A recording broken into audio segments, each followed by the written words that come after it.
Greek vases were made of terracotta or baked clay.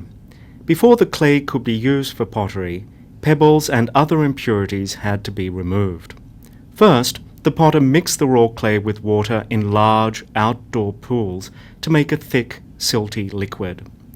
This liquid clay stood until the heavier impurities had settled to the bottom. The refined liquid was then drained off into a second pool. The potter repeated this settling process several times. The pool was then left to evaporate in the sun, leaving behind the refined clay. The final step in preparing the clay for potting was called wedging.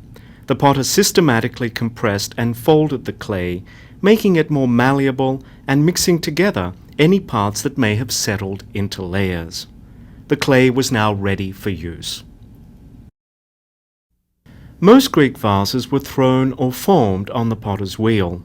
The complex shapes of Greek pottery often required that a vase be thrown in pieces and then assembled.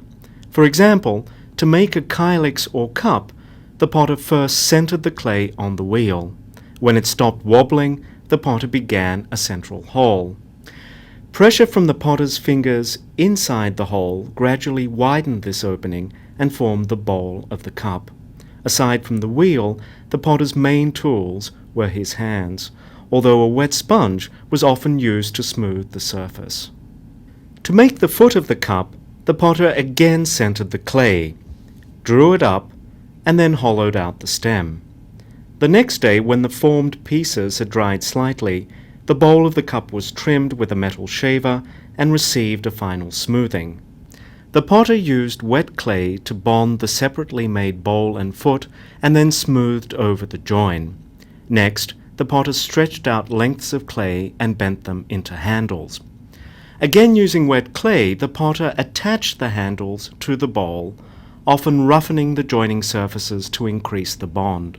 The vase was now ready to be decorated. Athenian vase painters experimented with a number of different methods of vase decoration.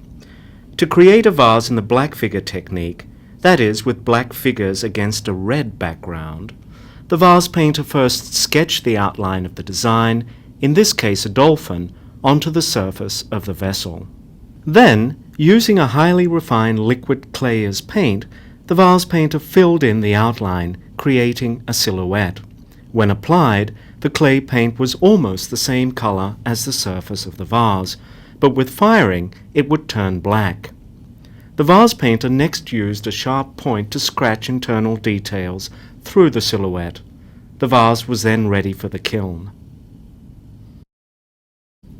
The contrasting red and black color scheme of Athenian pottery was the result of a difficult three-stage firing process.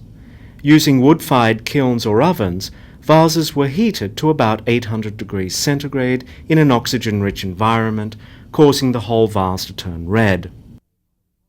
Next, the potter closed off the vents of the kiln and added green wood and leafy branches, creating an oxygen-poor environment.